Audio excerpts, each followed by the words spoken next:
ketika lu slow down, itu lu bisa ngeliat banyak hal, which is sebenarnya secara well-being, secara mental, itu yang kita lakukan di sehari-hari, Kal. Kayak lu mau meeting, lu mesti berangkat naik mobil kan.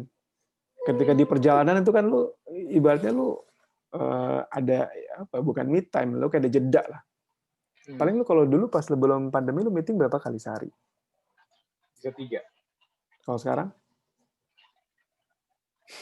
Top itu pernah 6. Cuman tuh udah gila banget gue rasa hari itu. Mau muntah pas lagi mau meeting terakhir tuh udah kayak, ngapain sih gue gitu. Cuman kalau sekarang paling 2 sehari. 2. Itu 6 belum sama sekolah Zoom anak kan, terus belum sama Belum. apa Itu gitu. gue hari itu gue menyadari ternyata gue nggak sanggup. Gue tuh orangnya suka menantang kayak coba dulu lah sampai yang paling peaknya tuh gue berapa sih? Ternyata 6 gue nggak kuat. Otak gue nggak sinkron. Apa yang mau dikerjain tuh udah apa sih nih gitu. Betul, betul. Ya too much karena lu terlalu overwhelmed sama kerjaan lu. Sebenarnya ketika lu slow down itu even kalau slow down itu tergantung lu ya, lu memilih kapan slow down-nya. Kalau gue lebih senang slow down itu udah malam. Artinya kalau udah mulai sore itu sorry bukan sore. Dari pagi sampai siang, sorry gue slow down. Karena anak-anak waktunya sekolah kan. Itu bagi gue slow down. Jadi gue nggak mikirin kerjaan, tuh handphone gue nggak buka. Jadi kalau ada pasien gue yang WhatsApp gue nggak pernah buka. Udah gue temenin bocah-bocah sampai selesai makan siang. Which is lama banget tuh. Baru tuh habis itu gue pasien atau gue berangkat ke rumah sakit, praktek kalau lagi jadwal praktek, atau ya udah gue nulis gitu. Dan itu berlangsung sampai maghrib udah berhenti lagi kan. Nemenin bocah-bocah lagi kan ngaji, sholat segala macam tuh sampai tidur. Ini karena ada lo aja gue relain deh buat lo. Cielah. Padahal gue yang minta ya. Enggak, tapi tadi menarik juga sih. Gue jujur agak kerasa kehilangan me time. Jadi ketika dulu kan gue tinggal di daerah Bekasi ya. Terus gue kantor di daerah Jakarta Selatan. Setiap hari tuh gue commute itu bisa 2 jam sampai 3 jam.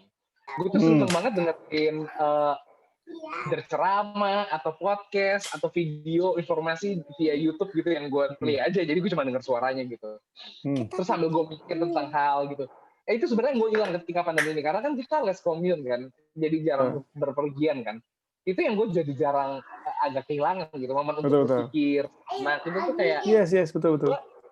Gue tuh ngerasa memang ketika gue bawa mobil karena kan mobil gue suka otomotif jadi ketika mengendarai mobil tuh gue seneng gitu. Jadi gue selalu ngerasa ini pleasure gue gitu. Gue seneng bawa mobil. Terus itu gue ketika gue lagi bawa mobil gue jadi kepikiran A B C D F G ngeliat hal ini lucu ya ini gini itu yang gue hilang sebenarnya dalam pandemi ini tuh agak sedikit. Betul makanya kayaknya mungkin kalau kita bilang productivity itu lu mesti doing much gitu, lu ngelakuin banyak hal supaya lu hasilnya banyak, kayaknya nggak begitu ya. Justru lu doing enough kali ya, doing enough, lu punya enough time buat jeda, lu punya enough time buat personal sama anak-anak dan seterusnya. Itu justru bikin lu productivity lu justru lebih naik kali ya. Anyway ada yang tanya nih.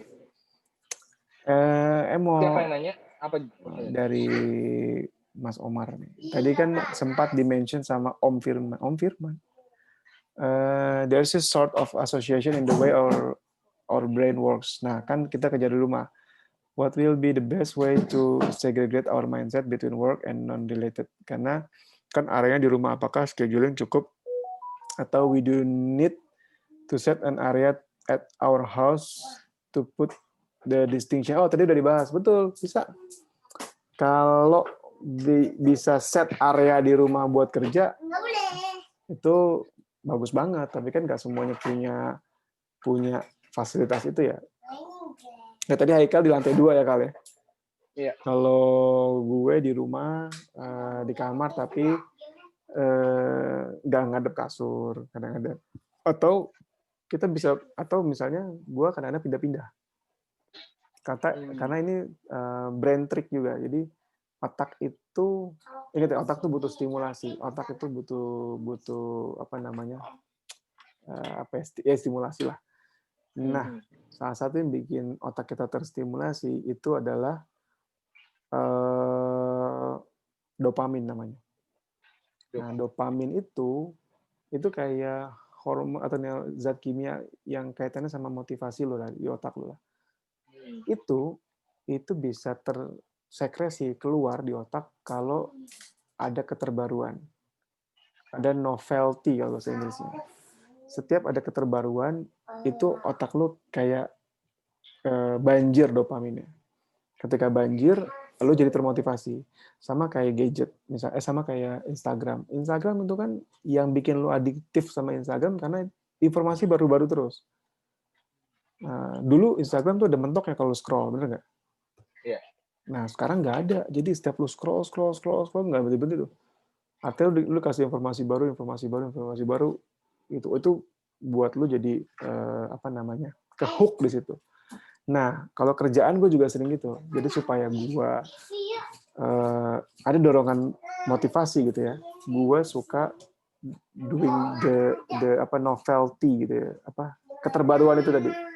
Misalnya gue sekarang kerja di kamar, nextnya gue bawa laptop, gue kerja di taman, nextnya gue kerja di sono gitu ya, nextnya gue kerja di mana gitu. Iya, tapi menarik sih. Maksudnya, lu juga kalau gue lihat tuh juga kayak nggak ada batasan kan, kerja terus ada anak juga.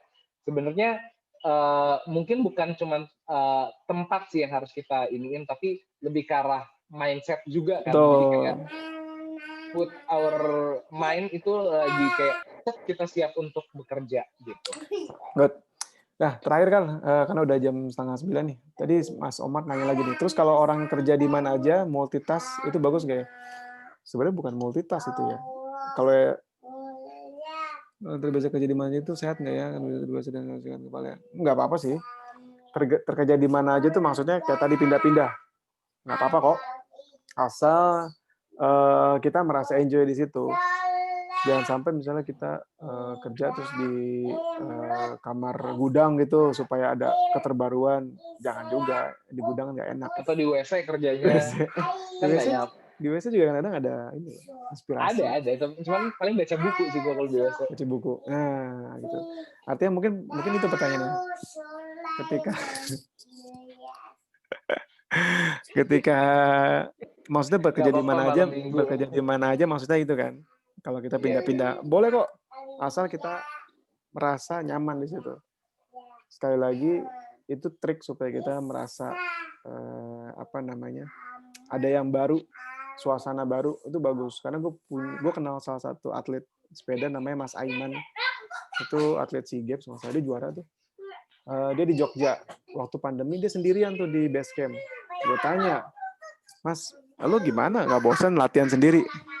Ya biar nggak bosan, saya modif Mas latihannya. Kadang nanti hari ini lari, sepeda kemana, Kaliurang. Besok kemana gitu. Jadi banyak tempat-tempat baru ya yang untuk didatengin. Tempat baru, terus nanti jenis latihannya mungkin sekarang speed, besok apa gitu. Jadi dia mix itu supaya dia nggak bosen. Which is itu bisa kita lakukan juga. Mungkin itu kali Kal, karena sudah malam. Ya, ini terima kasih banyak nih, Man. Ada beberapa temen gue juga nonton, ada si Yasna, orang Surabaya tuh, ada Sandi, ada yang lainnya, sorry gue nggak terlalu familiar namanya, tapi terima kasih udah pada nonton diskusi ringan kita pada malam hari ini. Thank you. Oke, Kal, terakhir mungkin mau kasih kesimpulan? Untuk saat ini kita jadi belajar banyak hal kan. Kalau sebenarnya produktif itu bukan dihitung dari segi kuantitas ya, tapi lebih kualitas gitu ya. Jadi gimana caranya, bukan berapa banyak yang kita kerjakan, tapi hasilnya tuh seperti apa. Karena di masa pandemi ini kita harus lebih output oriented, lebih ke arah apa yang kita hasilkan gitu loh, bukan seberapa banyak yang kita hasilkan gitu.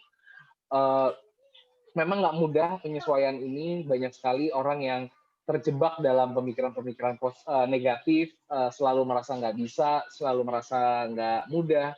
Tapi gue dari dulu selalu berpikir Allah tuh ngasih ujian ke hambanya pasti ada jalan, nggak mungkin kalau di luar kemampuan gitu. Itu yang gue percaya. Jadi gue selalu percaya ketika ada masalah pasti ada jalan keluarnya. Tinggal kita mau atau enggak untuk mencari jalan keluarnya. Kegigihan kita seberapa jauh gitu. Dan apalagi tadi Firman juga ngeris isu tentang mental health. Penting banget kita untuk bisa memanage diri kita, bukan work life balance lagi, tapi gimana caranya work life apa tadi Integration.